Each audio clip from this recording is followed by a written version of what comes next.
Treasure Island by Robert Louis Stevenson. Chapter 33, The Fall of a Chieftain. There never was such an overturn in this world. Each of these 6 men was as though he had been struck.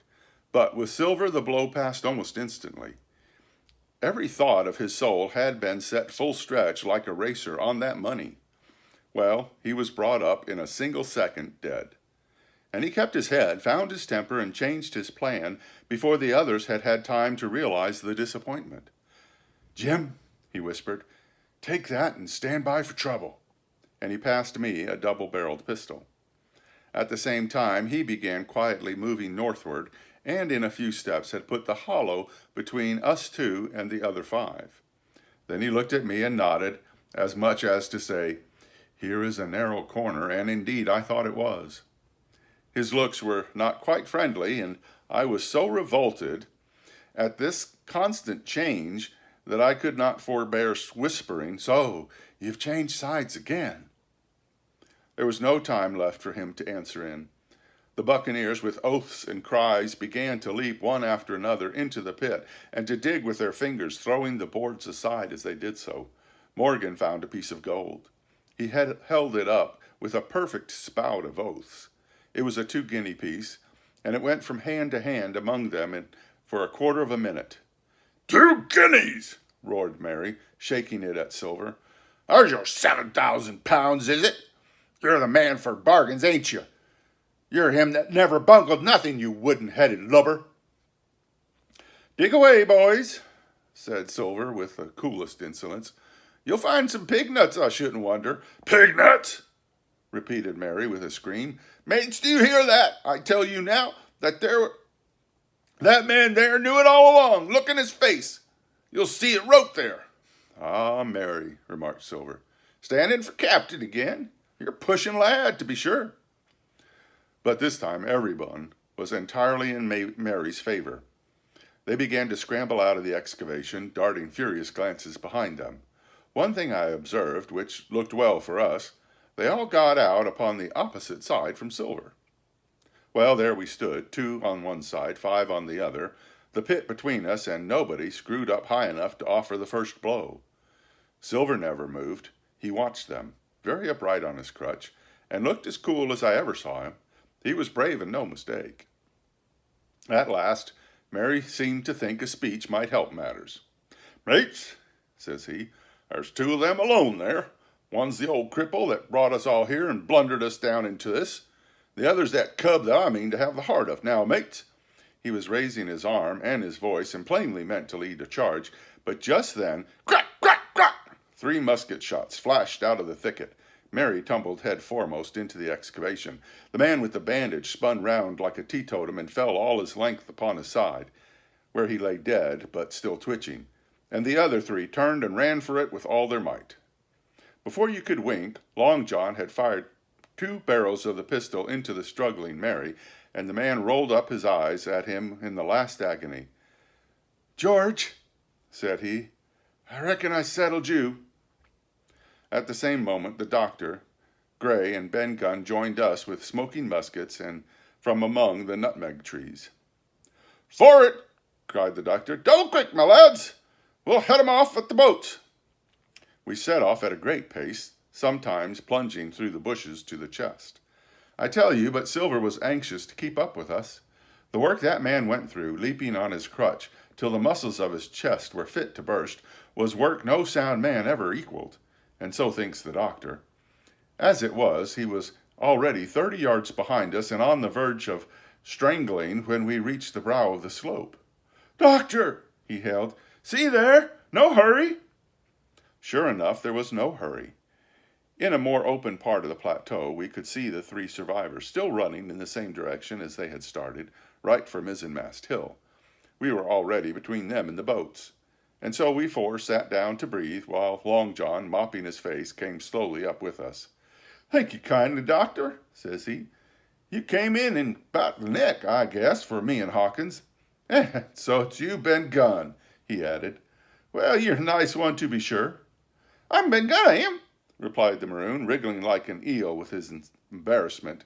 "And," he added after a long pause, "how do you do, Mr. Silver? Pretty well, I thank you, says you." Ben, to think as you've done me." The doctor sent back Gray for one of the pickaxes, deserted in their flight by the mutineers, and then we proceeded leisurely downhill to where the boats were lying, related in a few words what had taken place. It was a story that profoundly interested Silver, and Ben Gunn, the half-idiot maroon, was the hero from beginning to end. Ben, in his long, lonely wanderings about the island, had found the skeleton. It was he that had rifled it. He had found the treasure. He had dug it up. It was the haft of his pickaxe that lay broken in the excavation. He had carried it on his back in many weary journeys, from the foot of the tall pine to a cave he had on the two-pointed hill at the northeast angle of the island, and there it had lain stored in safety since 2 months before the arrival of the Hispaniola. When the doctor had wormed this secret from him on the afternoon of the attack, and when next morning he saw the anchorage deserted, he had gone to Silver, given him the chart, which was now useless, given him the stores, for Ben Gunn's cave was well supplied with goat's meat salted by himself, given anything and everything to get a chance of moving in safety from the stockade to the two-pointed hill, there to be clear of malaria and keep a guard upon the money. "As for you, Jim," he said, "it went against my heart, and I did what I thought best for those who had stood by their duty, and if you were not one of these, whose fault was it?" That morning, finding that I was to be involved in the horrid disappointment he had prepared for the mutineers, he had run all the way to the cave, and leaving the squire to guard the captain, had taken Gray and the maroon and started, making a diagonal across the island to be at hand beside the pine. Soon, however, he saw that our party had the start of him, and Ben Gunn, being fleet of foot, and had been dispatched in front to do his best alone.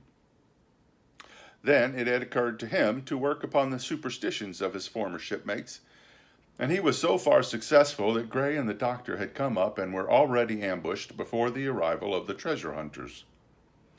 "Ah," said Silver, "it were fortunate for me that I had Hawkins here. You would have let old Jim be cut to bits and never given it a thought, Doctor." "Not a thought," replied Dr. Livesey cheerily. And by this time we had reached the gigs. The doctor with the pickaxe demolished one of them, and then we all got aboard the other and set out to go round by sea for North Inlet. It was a run of 8 or 9 miles. Silver, though he had almost killed already with fatigue, was set to an oar like the rest of us, and we were soon skimming swiftly over the smooth sea. Soon we passed out of the straits and doubled the southeast corner of the island, round which 4 days ago we had towed the Hispaniola. As we passed the two-pointed hill, we could see the black mouth of Ben Gunn's cave and a figure standing by it, leaning on a musket. It was the squire, and we waved a handkerchief and gave him 3 cheers, in which the voice of Silver joined as heartily as any. 3 miles farther, just inside the mouth of North Inlet, what should we meet but the Hispaniola cruising by herself? The last flood had lifted her, and had there been much wind or a strong tide current, as in the southern anchorage, we should never have found her more, or found her stranded beyond help. It was, as it were, there was a little amiss beyond the wreck of the mainsail. Another anchor was got ready and dropped in 1.5 fathoms of water. We all pulled round again to Rum Cove, the nearest point for Ben Gunn's treasure house, and then Gray, single-handed, returned with the gig to the Hispaniola, where he was to pass the night on guard. A gentle slope ran up from the beach to the entrance of the cave. At the top, the squire met us. To me he was cordial and kind, saying nothing of my escapade, either in the way of blame or praise. At Silver's polite salute, he somewhat flushed. "John Silver," he said, "you're a prodigious villain and an impostor, and a monstrous impostor, sir. I am told I am not to prosecute you. Well, then I will not. But the dead men, sir, hang about your neck like millstones." "Thank you kindly, sir," replied Silver, again saluting. "I dare you to thank me. It is a gross dereliction of my duty. Stand back." And thereupon we all entered the cave. It was a large, airy place with a little spring and a pool of clear water overhung with ferns. The floor was sand. Before a big fire lay Captain Smollett, and in a far corner, only duskily flickered over by the blaze, I beheld great heaps of coin and quadrilaterals built of bars of gold. That was Flint's treasure that we had come so far to seek, and that had cost already the lives of 17 men from the Hispaniola. How many it had cost in the amassing, what blood and sorrow, what good ships scuttled on the deep, what brave men walking the plank blindfold, what shot of cannon, what shame and lies and cruelty, perhaps no man alive could tell.